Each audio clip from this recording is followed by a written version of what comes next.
사랑하는 형제자매 여러분, 오늘 하루는 어떠셨습니까? 분주한 일상 속에서 잠시 멈추어 우리 삶의 가장 근본적인 질문 하나를 함께 묵상하는 시간을 갖고자 합니다. 우리는 왜 일을 할까요? 매일 아침 눈을 떠 일터로 향하는 발걸음 속에 담긴 진정한 의미는 무엇일까요? 이 질문에 대한 답을 찾아가는 여정을 시작하기에 앞서 만약 오늘 우리가 나누는 말씀이 여러분의 마음에 울림을 준다면 이 은혜를 주변의 다른 이들과도 함께 나누어 주시길 바랍니다. 공유하기와 구독을 통해 하나님의 말씀이 더 널리 퍼져나가는 통로가 되어 주십시오. 이 채널을 통해 계속해서 귀한 영적 여정을 함께 하시길 소망합니다. 지금 이 순간 말씀을 듣는 모든 분들 위해 하나님의 평강이 함께하기를 기도합니다. 우리의 이야기는 모든 것의 시작, 바로 성경의 첫 페이지인 창세기에서 출발합니다. 특별히 창세기 1장과 2장은 천지창조라는 거대한 사건을 서로 다른 두 가지 시선으로 보여주며 아름다운 조화를 이룹니다. 창세기 1장은 마치 우리가 아주 높은 상공에서 지상을 내려다보듯 엿새 동안 펼쳐진 하나님의 창조 사역 전체를 거시적으로 조망합니다. 광활한 우주와 땅, 빛과 어둠, 하늘과 바다, 그리고 온갖 생물이 창조되는 장엄한 파노라마가 펼쳐집니다. 그리고 창세기 2장으로 넘어가면 카메라는 갑자기 줌인하여 한 가지 사건에 집중합니다.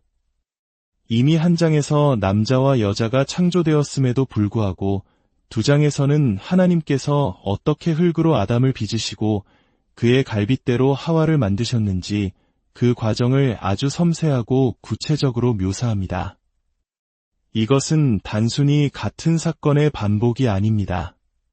성경은 창조의 클라이맥스인 인간의 창조에 대해 더 깊이, 더 자세히 우리에게 가르쳐주기 위해 잠시 시간을 되돌려 현미경을 들이대는 것과 같습니다. 창세기 1장 마지막 부분에서 우리는 흔히 문화명령 혹은 통치명령이라 불리는 위대한 선언을 마주하게 됩니다. 하나님께서 인간에게 말씀하십니다. 생육하고 번성하여 땅에 충만하라, 땅을 정복하라, 바다의 물고기와 하늘의 새와 땅에 움직이는 모든 생물을 다스리라. 많은 그리스도인들이 이 명령을 알고 있습니다. 생육하고 번성하며 땅을 정복하고 다스리라는 말씀. 그런데 우리는 종종 스스로에게 묻습니다. 그래서 이걸 어떻게 이루라는 것인가? 왜 매일 회사에 가야 하는지, 왜 건물을 짓고 예술을 창조하고 학문을 연구해야 하는지 그 근본적인 이유에 대해 우리는 명확한 답을 내리지 못할 때가 많습니다. 그저 가족을 부양하기 위해서라는 대답만으로는 충분하지 않습니다. 오늘 우리는 창세기 1장의 거대한 명령과 2장의 에덴 동산에서의 아담의 이야기가 어떻게 긴밀하게 연결되는지를 살펴봄으로써 우리 삶과 일에 대한 하나님의 놀라운 청사진을 발견하게 될 것입니다. 먼저 일의 본질에 대해 생각해 봅시다. 창세기 2장 2절과 3절은 반복해서 강조합니다. 하나님께서 7째 날에 그의 일을 마치시고 안식하셨다고 말입니다. 창조 사역 자체가 하나님의 위대한 일이었습니다. 그리고 2장 15절, 하나님께서는 아담을 이끌어 에덴 동산에 두시고 그것을 경작하며 지키게 하셨습니다. 경작하고 지키는 것, 이것이 바로 인간에게 주어진 최초의 일이었습니다. 여기서 우리는 아주 중요한 진리를 발견합니다. 노동, 즉 일은 인간의 타락 이후에 주어진 저주나 형벌이 아니라는 사실입니다. 일은 타락 이전에 완벽한 창조 세계 안에서 하나님께서 인간에게 주신 신성한 소명입니다. 우리는 일하시는 하나님의 형상을 따라 창조되었기에 우리 또한 일하는 존재입니다. 일이 힘들고 고통스러워진 것, 땀 흘려야만 결실을 얻게 된 것이 타락의 결과일 뿐, 일 자체는 본래 거룩하고 가치 있는 활동입니다. 예수님께서도 내 아버지께서 이제까지 일하시니 나도 일한다고 말씀하시며 구속과 재창조의 사역을 계속해 나가셨습니다. 이러한 성경적 관점은 오늘날 팽배한 세속적 가치관에 큰 도전이 됩니다. 현대 사회는 가능한 한 빨리 많이 벌어서 더 이상 일하지 않는 삶, 즉 은퇴를 꿈꾸게 만듭니다.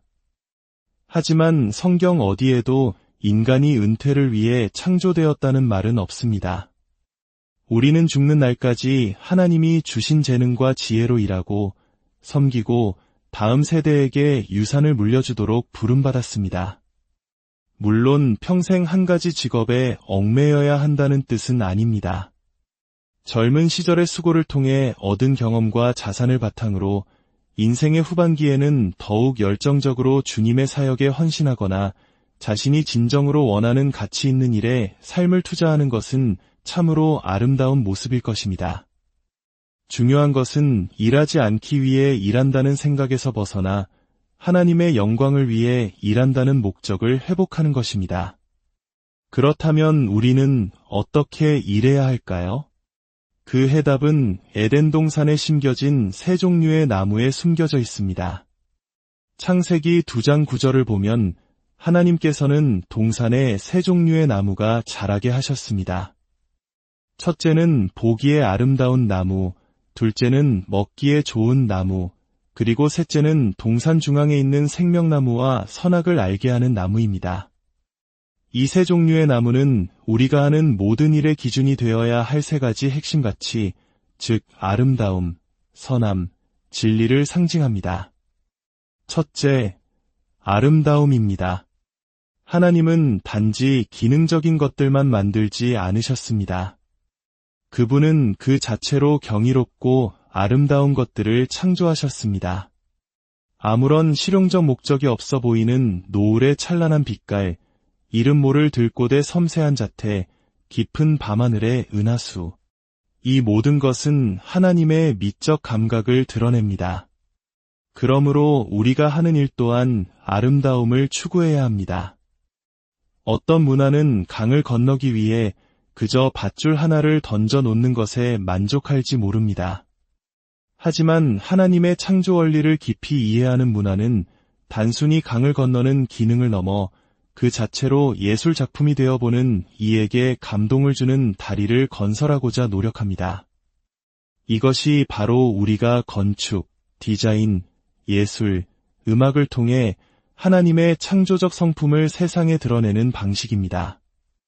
우리가 하는 일이 하나님의 아름다움을 반영할 때 그 일은 거룩한 예배가 됩니다. 둘째, 선함입니다.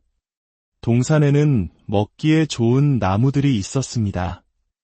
여기서 좋음 즉 선함은 두 가지 의미를 가집니다.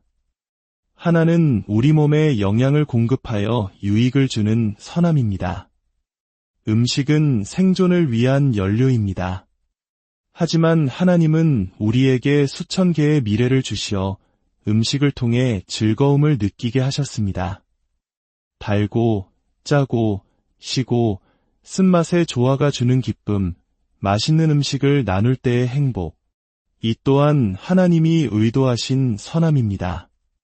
어떤 이들은 경건한 삶이란 모든 즐거움을 포기하는 것이라고 오해합니다. 하지만 우리 주님은 가나의 혼인잔치에서 물을 최고의 포도주로 바꾸신 분입니다. 우리의 일은 사람들에게 유익을 줄 뿐만 아니라 건강한 기쁨과 만족을 주어야 합니다.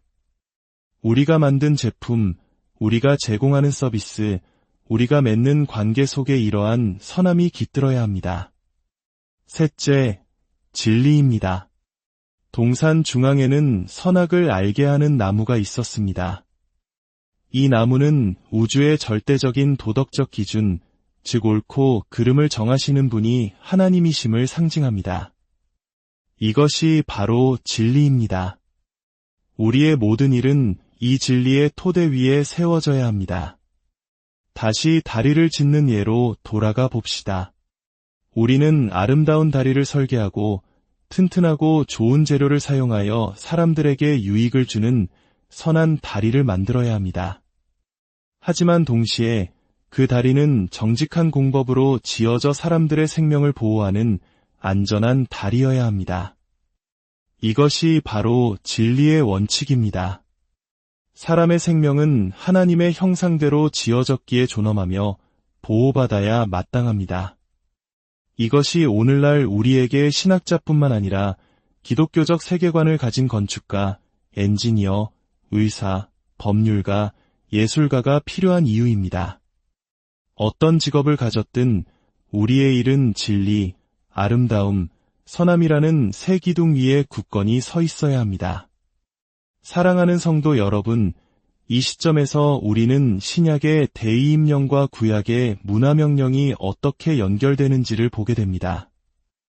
어떤 이들은 예수님께서 가서 모든 민족을 제자로 삼으라고 하신 대의임령이 이제 문화명령을 대체했다고 생각합니다. 그래서 그리스도인의 유일한 사명은 오직 복음을 전하는 것이고 세상 문화와 학문, 예술에 관여하는 것은 부차적인 일이라고 여깁니다. 하지만 이것은 큰 오해입니다. 성경 전체는 거대한 세 그루의 나무 이야기로 연결됩니다. 첫 번째는 에덴의 나무들입니다. 진리, 아름다움, 선함의 원형이 담긴 창조의 시작입니다. 하지만 인간은 선악과를 따먹는 불순종으로 타락했고 하나님과의 관계뿐만 아니라 창조 세계와의 관계마저 깨어져 버렸습니다. 땅은 가시덤불과 엉겅퀴를 내고 일은 고통스러운 수고가 되었습니다. 그래서 두 번째 나무가 등장합니다. 바로 십자가라는 나무입니다. 우리의 새로운 대표자이신 예수 그리스도께서 이 나무에 달려 죽으심으로 우리는 죄 사함을 받고 하나님과의 관계를 회복하게 되었습니다. 하지만 구원은 거기서 끝나지 않습니다. 그리스도는 깨어진 창조 세계와의 관계 또한 회복시키십니다. 복음은 우리를 내면적으로 변화시킬 뿐 아니라 우리가 세상을 바라보고 일하는 방식을 근본적으로 바꾸어 놓습니다. 구원받은 우리는 이제 다시 한번 진리와 아름다움과 선함을 통해 이 땅을 경작하고 지키는 청지기의 사명을 감당하게 된 것입니다. 그리고 성경은 마지막 나무를 보여주며 끝을 맺습니다. 요한계시록 22장에 묘사된 새 하늘과 새 땅의 생명나무입니다. 그 나무는 강 좌우에 서서 12가지 열매를 맺고 그 잎사귀는 만국을 치료하는 데 쓰입니다. 이것은 우리의 구원이 단지 이 땅을 탈출하여 영혼만 천국에 가는 것이 아님을 분명히 보여줍니다. 구원의 완성은 바로 하나님의 창조세계 전체가 완전히 회복되어 우리가 그 안에서 영원히 하나님을 섬기며 의미 있는 일을 하는 것입니다. 이제 다시 처음의 질문으로 돌아가 봅시다. 우리는 왜 일합니까? 우리는 단지 돈을 벌기 위해 일하는 것이 아닙니다. 우리는 일하시는 하나님의 형상을 따라 그분의 창조세계 안에서 진리를 세우고 아름다움을 가꾸며 선함을 실천하기 위해 일합니다. 우리의 직장은 하나님 나라를 확장하는 선교지이며 우리의 기술과 재능은 그 나라를 건설하는 도구입니다. 여러분의 일이 무엇이든 그 안에서 진실하고 아름답고 선한 가치를 추구하십시오. 아침에 눈을 뜰 때마다 우리에게 일할 수 있는 건강과 기회를 주신 하나님께 감사하십시오. 여러분이 하는 모든 일이 비록 작아 보일지라도 하나님의 위대한 구속 역사에 동참하는 거룩한 행위임을 기억하십시오. 우리의 삶 자체가, 우리의 일이 세상 사람들에게 이렇게 말하게 되기를 소망합니다. 당신들은 무언가 다릅니다. 당신들의 일에는 특별한 목적과 아름다움이 있습니다. 그때 우리는 대답할 것입니다. 네, 그렇습니다. 그것은 우리를 구원하신 예수 그리스도께서 우리 안에 살아계시기 때문입니다. 우리는 그분의 영광을 위해 진리와 아름다움과 선함을 이 땅에 심고 있습니다. 함께 기도하겠습니다. 창조와 구속, 그리고 재창조의 위대한 일을 행하시는 하나님 아버지, 우리에게 에덴의 나무들을 통해 진리와 아름다움과 선함의 원리를 가르쳐 주시니 감사합니다. 타락한 우리를 구원하시기 위해 십자가라는 나무를 허락하시고 장차 우리가 영원히 누릴 생명나무를 약속해 주시니 감사합니다. 주님의 은혜로 우리의 남은 모든 생애가 이 땅에서 진리를 추구하고 아름다움을 창조하며 선함을 나누는 삶이 되게 하여 주시옵소서.